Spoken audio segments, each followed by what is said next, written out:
Wonderful. So thank you very much for joining. We're going to try and do something which I've never done before, so we'll see whether it works or not. Education as a profession of hope. The starting point for this, for me, is part of the truth, the reality that I can see around me, at least through my eyes, which is educators are always dumped upon. They're dumped upon by politicians who say the only way we're going to sort this is through educators. Through road traffic police saying when there's terror on the roads and rampage on the road, the problem is the education that the kids are getting. They don't know how to ... Right? From parents who complain endlessly about violence in schools throughout much of the world, but then those same parents are quite happy buying violent games on Xbox or whatever it might be that might produce some of that. So it seems like educators, at least in the Western world, with a couple of exceptions like Finland, educators are dumped upon. They're, relatively speaking, poorly paid. Everyone claims that they're not doing their job well enough. And part of the reason why people say that is because every single person in the Western world at least spent some time in school and therefore has a lived experience of what that is. So obviously when it comes to experiential education, that number as a percentage drops somewhat, but not that much. So the question then becomes, well, hold on, how can you help educators lift their heads up a bit so that they can walk tall? In terms of the professional language that people use in general and the subfield in particular that we're concerned with, experiential education, how can you build that up so that people can truly take a good stab at doing what they're doing?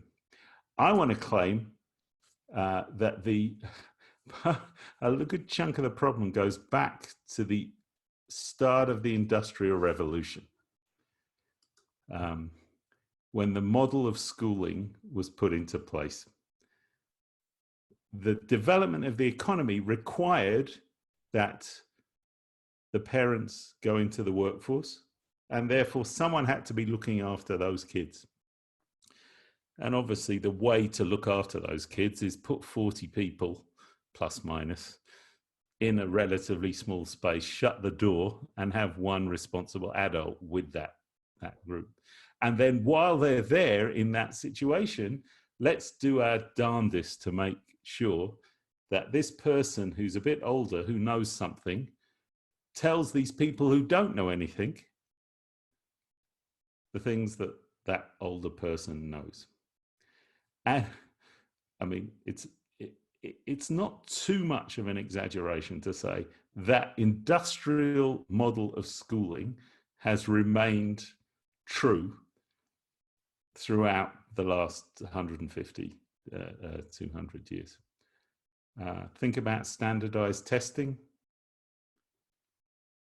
Think about all these attempts to build resumes and constantly force people along this ever growing ladder. There seems to be some kind of inflation, academic inflation, which Ken Robinson pointed out in one of his TED Talks, that, you know, jobs that used to require just a school leaving certificate for now require a BA. Jobs that previously only required a BA now require an MA, and so on and so forth. And therefore it reinforces this notion that you just got to keep going. You've got to keep going, pushing your way through it without stopping. I think this is partly what the crisis of education is about. So while you watch this video clip that's coming now, courtesy of Emily, you can stop it now. Yeah, great. So let's go round. Let's make sure that we introduce ourselves. We're a small enough group that we can do that. And speak up. What's your take on what are Pink Floyd trying to tell us? There's some people looking on this call. It looks like there's some people who are of the age where this hit hard when it was released. If you don't eat your meat, you won't get your pudding. We were told that repeatedly by all sorts of adults. So, please, let's do it. That's someone goes first, you choose, and then you nominate somebody else on the call to follow you, follow on. What are Pink Floyd telling us about the profession of education?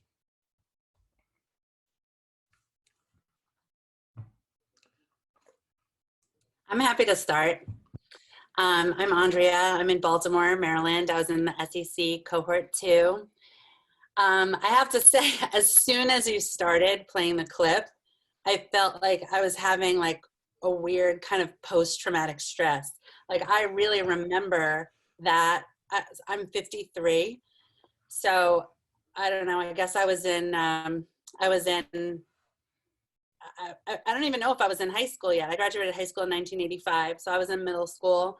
But I really remember that video. I remember it being terrifying to me, like the images of the faceless children sort of being produced through this assembly line. But watching it now, I realized there was so much that I didn't get actually at the time. So I remember it being traumatic as a teenager.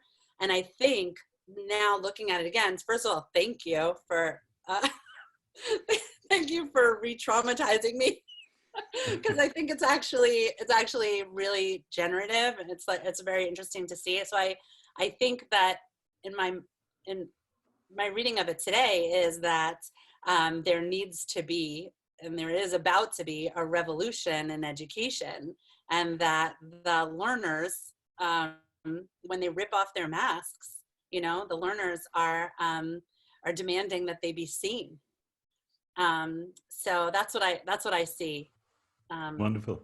I'm gonna watch it again though. I'm gonna go back and watch it again, frame by frame, because I think there's so much there that I didn't appreciate. Yeah. Wonderful. Thank you, Andrea. Do you want to nominate somebody to go after you? Oh, sure. I'm going to nominate Rabbi Melissa. Good morning. I'm Rabbi Melissa Simon. I'm in Chapel Hill, North Carolina.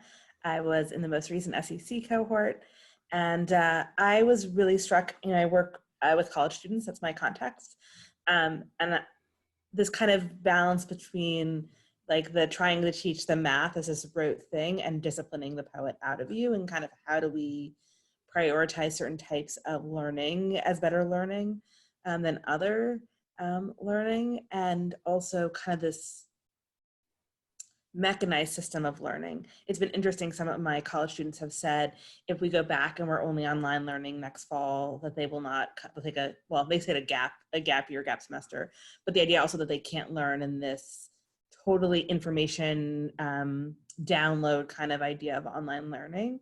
And so it's interesting to think about kind of how they've developed a sense that you need to learn through relationship and in person, and that you can't learn through the computer, especially since so many of them are so digitally comfortable otherwise. And I'll call on Stacey. Thank you, Melissa. Okay, hi everybody. I'm Stacey Smalley. I work for the Cohen camps, and I'm reworking. I'm in education. I've been in education for 30 years. I too am 53, and that was definitely bat mitzvah year because it was the big gift. And so I've been in education, and now I've been switching over to the camp education and training, and redesigning what was in a traditional sense a CIT program and redesigning it. So that the video hits hard because because it's just individuality is lost, and it's like lost souls, and the trauma that you're talking about. My dog just walked in. Hi, Hazel. Okay, I'm talking now. But it just reminds me of where kids are at now, or teens are at now with social media and needing to share every thought and whim, and no way will they be held down to the idea of follow me, do it this way, which is beautiful. And at the same time can be very trying for people who have gone through the other way and have done their own twisting and turning in those revolution kind of experiential ways. And so the idea of squashing creativity is just, that's the biggest fear, I think, right? For so many people, and especially in this Zoom world that we're living right now, I think their creativity feels squashed. But moving forward, our world is going to change, of course, especially in education. And how are we going to meet it with either balance or just keep on, where's the value of just moving it, move the needle? So there you go. Thank you so much for having. Wonderful. Sure.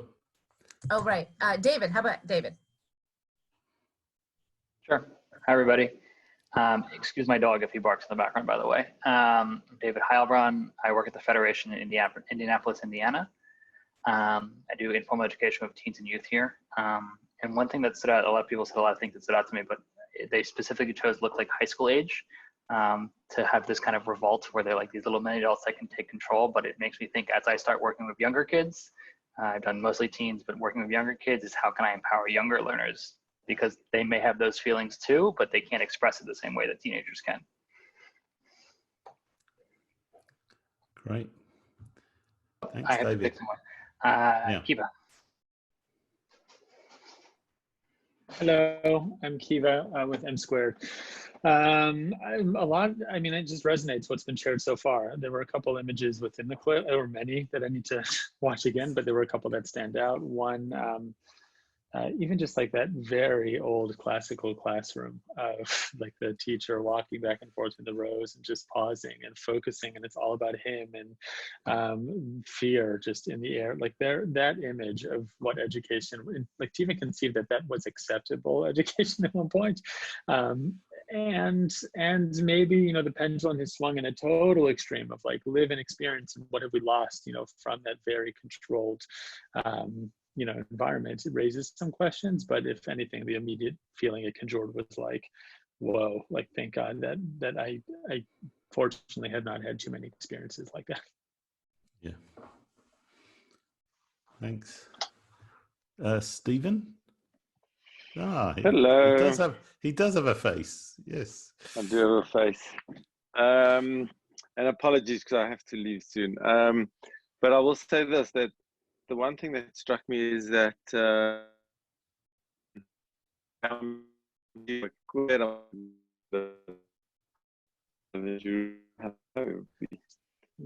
internet, Stephen. Bad connection. Right, I'm back.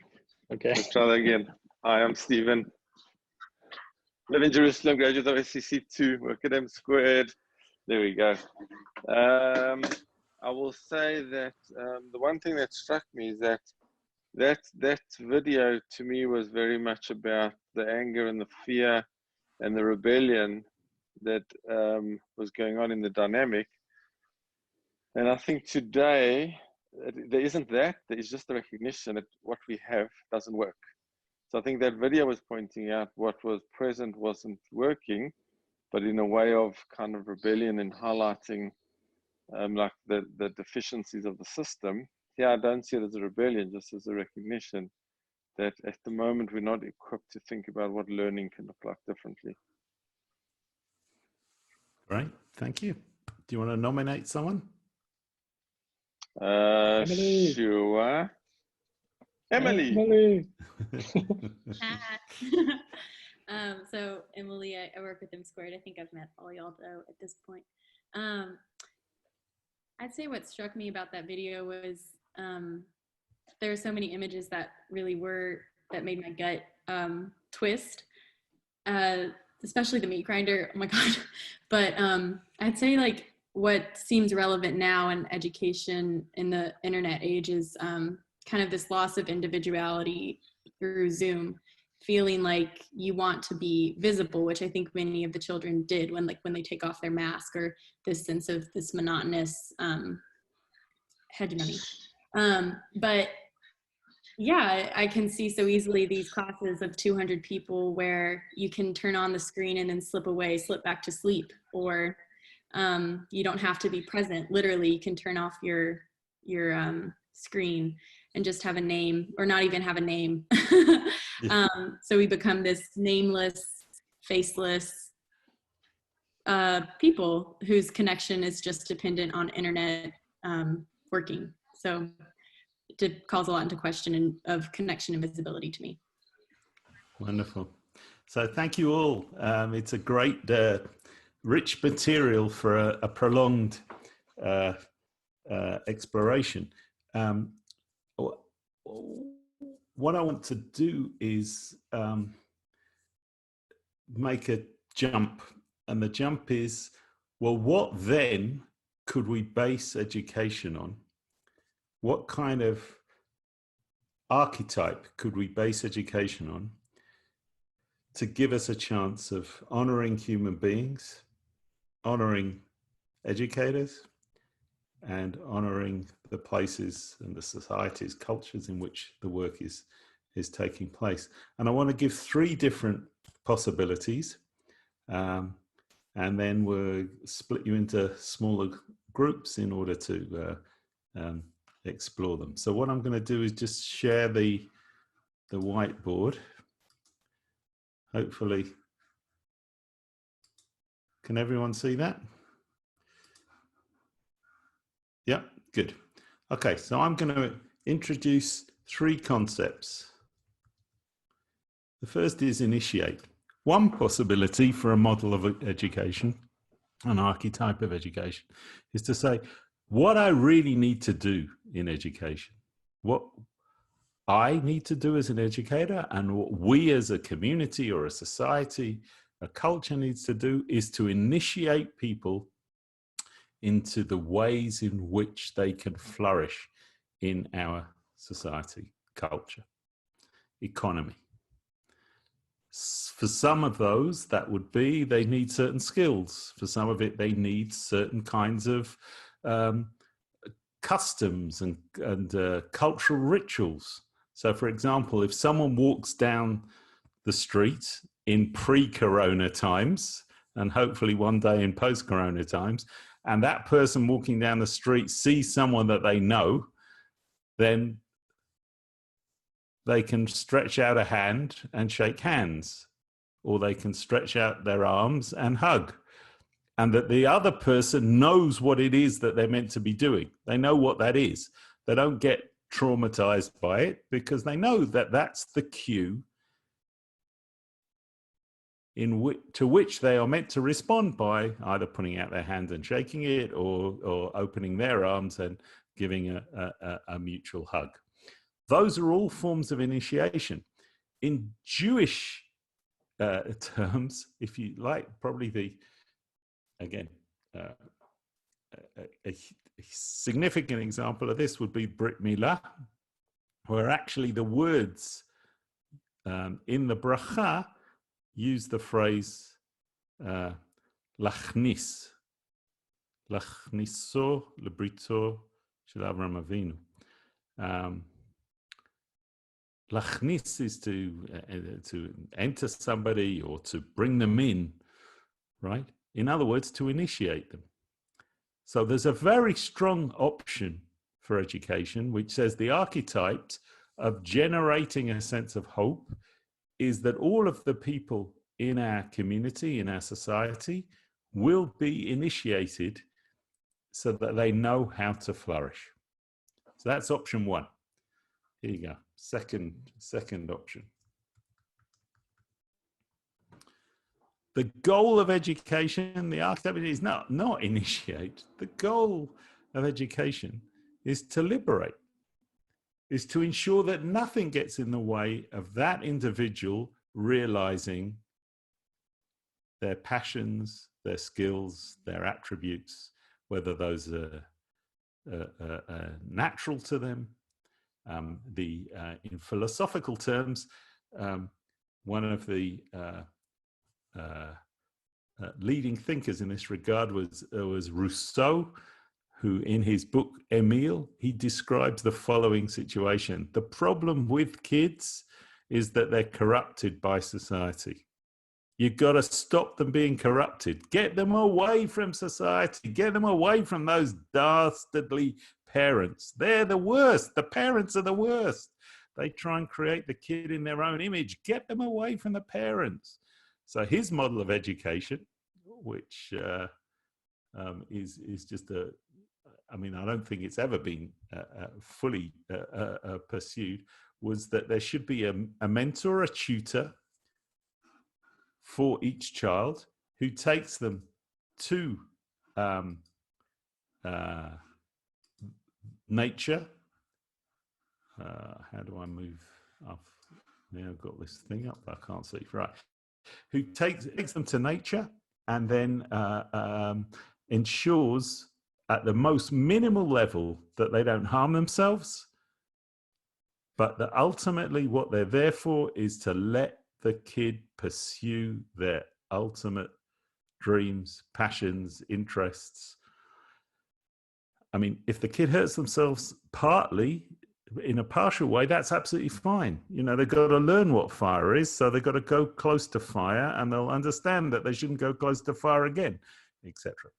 Okay, so the second archetype is this educational model is not about me, the educator. My job is to put my arms out and kind of stop anyone else interfering with the natural development that the child will pursue. So the first one can be hopeful. Initiate can be hopeful because we've got a chance for the society and culture to continue. The second can be hopeful because it's saying, you know what? This is not our life. This is the kid's life. We're not the ones who are responsible for that person's decisions. They're responsible, and give them that full responsibility and liberate them from any things that get in the way. And the third and last model that I want to, sorry.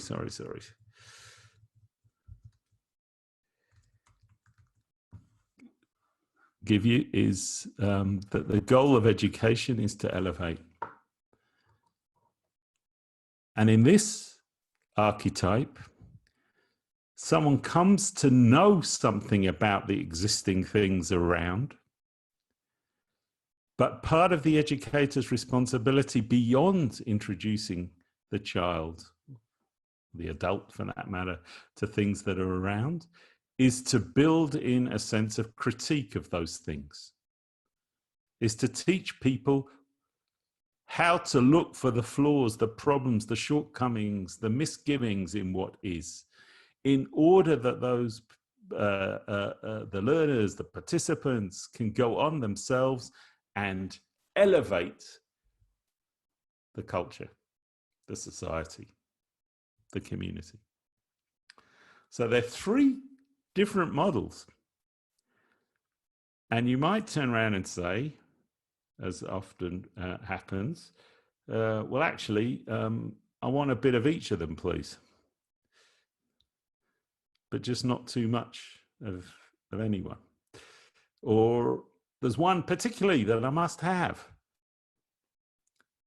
So just before Emily splits us into groups, one last thought for you to discuss in your chevrutot as to what you make of these.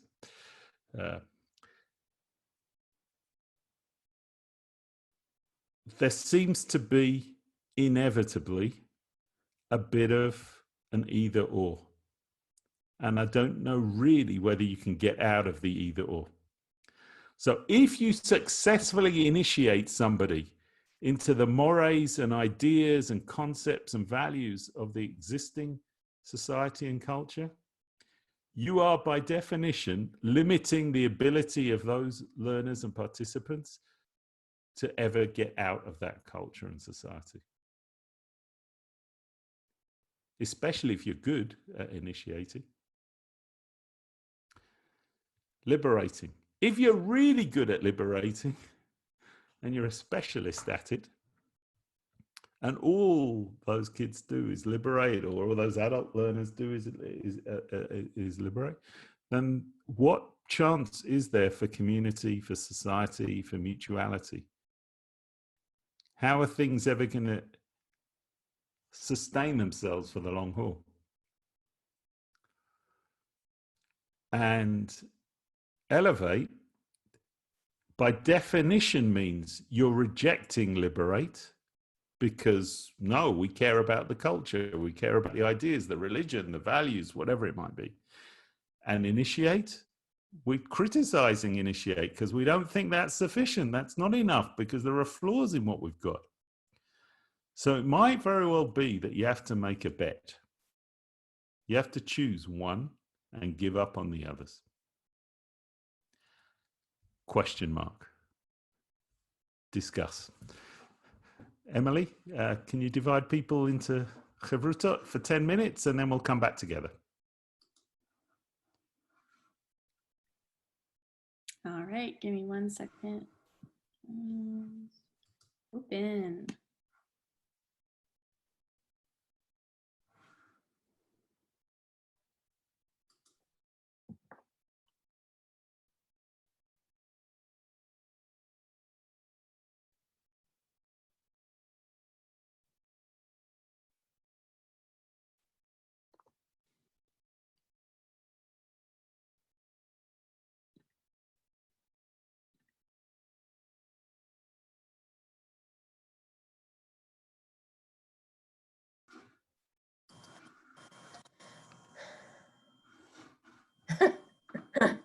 Okay, well, that doesn't feel very different. I think they're coming too. Here they come. Hi, Emily. Hi.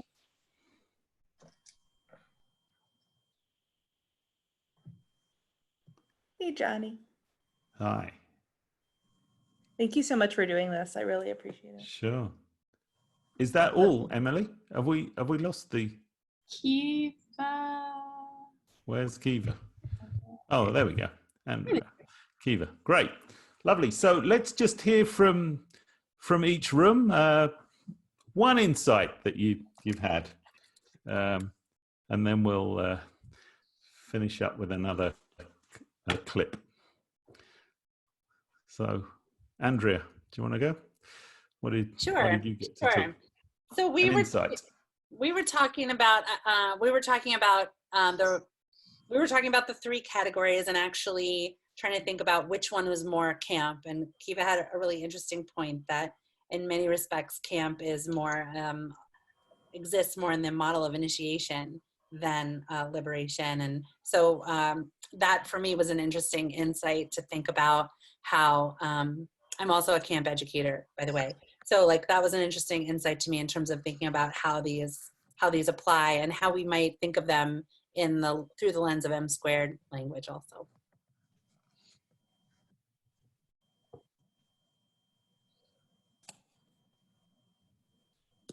Thanks. David and Melissa, one of you. David, why don't you jump in? Sure. We kind of discussed, we asked the question of which one is most helpful for us of all the three models. I think we talked in a lot of different ways. We talked about how, Melissa, you talked about how, in college campuses, you're working a lot in the liberation kind of space, but other ways too.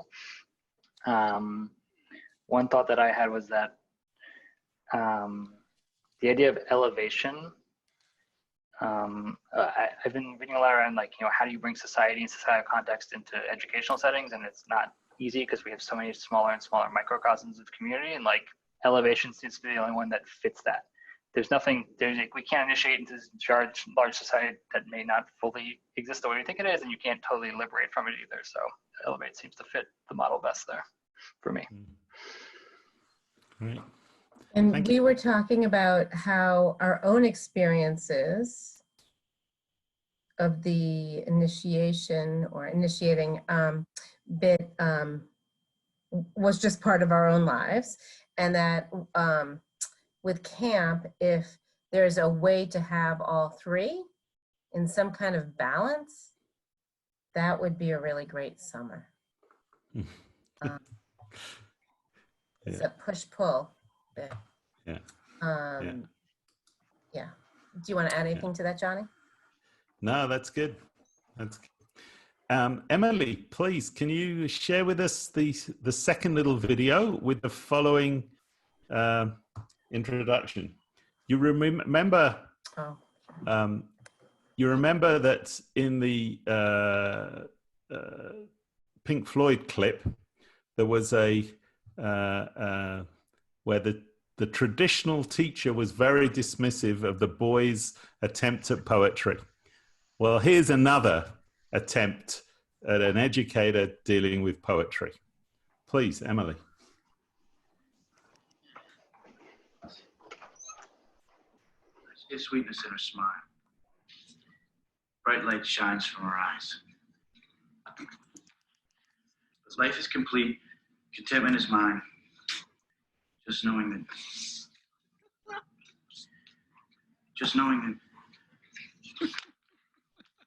alive. Sorry. Oh, no, that's stupid. It's a good effort. Touched on one of the major themes, love. Major theme not only in poetry, but life. Hopkins, you were laughing. You're up.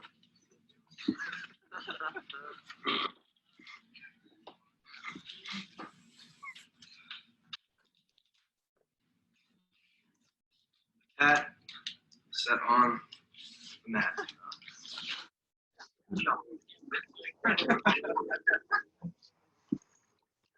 Congratulations, Miss Hopkins. You're the first poem to ever have a negative score on the Pritchard scale. We're not laughing at you, we're laughing near you.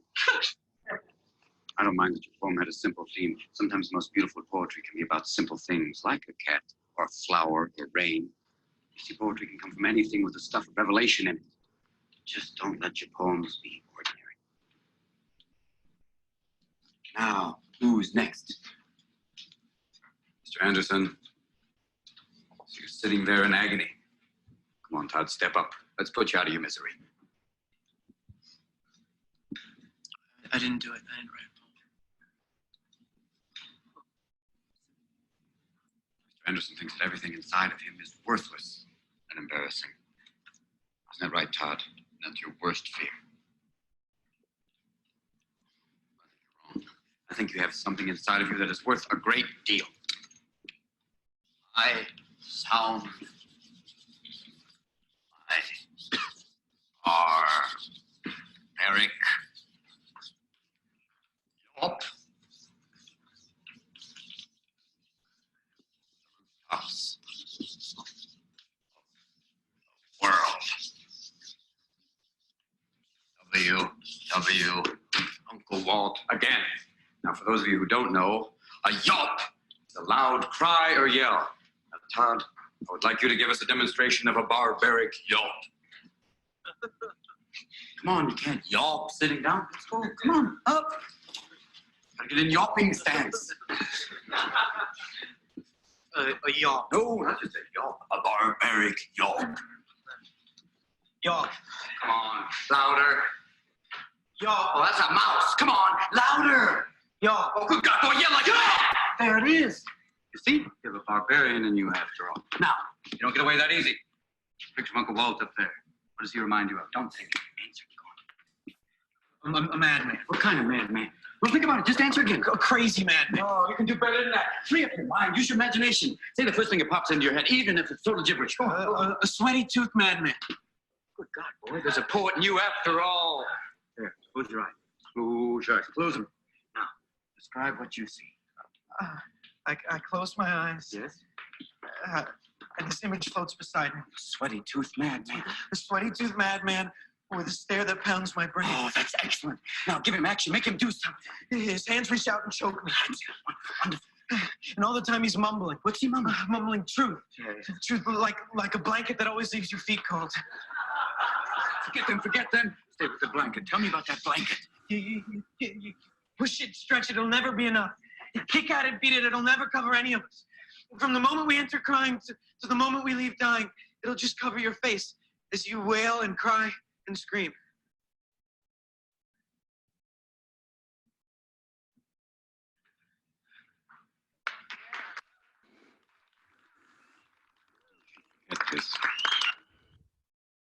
Thank you, Ellie.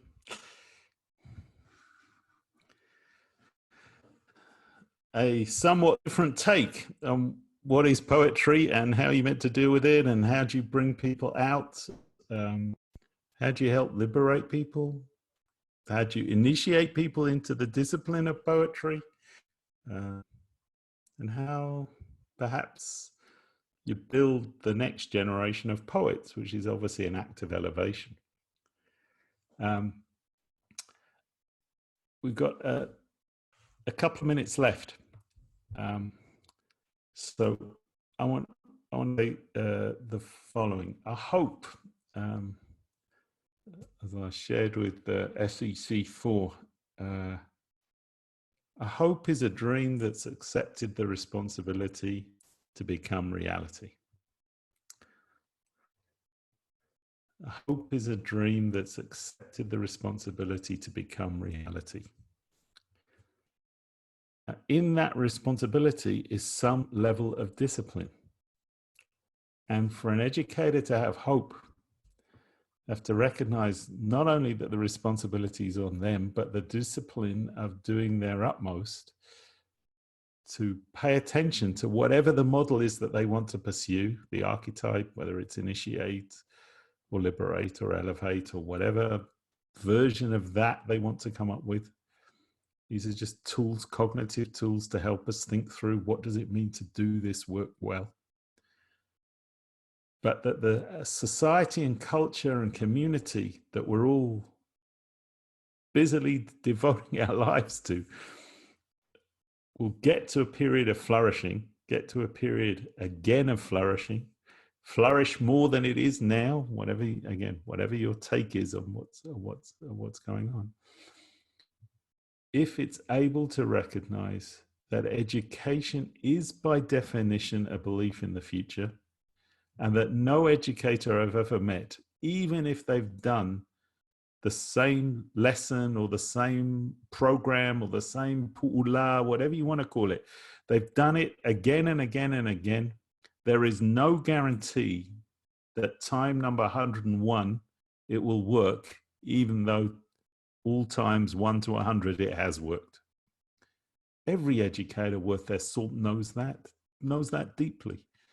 Because the people are different, the environment's different, the news headlines of the day are different, their mood is different, where they're coming from is different. Yes, of course, you have certain things that you're more skilled at and more accomplished at, and that's great. And that is a source of hope. But because it's always a risk, because it's always going into the unknown, every educator, by definition, in my terms, if they choose initiate or they choose liberate or they choose elevate, is actually believing that there is a future that's worth having and that there is a discipline, a responsibility to figure out how that comes to be in reality. And that's why education is a profession of hope. I'll finish with a poem, because the sub-theme of today is a poem, as you can see. It's a poem by Amnon Shamash called Roots and Wings. It's part of a longer prose poem. It's called Roots and Wings. It goes like this. I want to be a person both with roots and with wings. Why should one give up roots if his heart desires wings? The roots are missing so much when they are stuck deep in the ground, and that they cannot fly and see the tremendous top of the tree of which they are a part, and the great forest of which the whole tree is a part. And the birds on the tree, who are lucky to have wings, missing the grip on the ground, and their nests are dependent on the mercy of the storm and the strength of the tree under whose wings they take shelter. Therefore, I concluded, when I grow up, I want to be a man with both roots and wings. education as a profession, educators are the people, especially experiential educators. And you think hard about the values that are at the heart of the model of experiential education and the protocol embedded in the M² methodology is about figuring out what are the things we want to have roots over, what are the things we want to develop wings over, and how do we go constantly backwards and forwards between roots and wings. And because we're not prepared to give up on roots, and because we're not prepared to give up on wings, that to and fro is the dynamism, and that to and fro and the dynamism is what generates the reasonable assumption that we can be hopeful. Last comments, anyone, before we wrap up? Because our time is done. Thank you. That was awesome. That poem. Thank you, Jonny. Great Sure. poem, good clips, great songs, good conversation. Yeah, thanks so much. All righty. See you all. Well, everybody. Thank you. Thanks Bye-bye. to Emily. Thanks to Emily. Thank Emily. Emily. Oh, Emily. Thanks, Kiva, too. Yay. Thank you. Thanks. Take care. Wonderful. Bye, Be everybody. well. Good luck. Bye.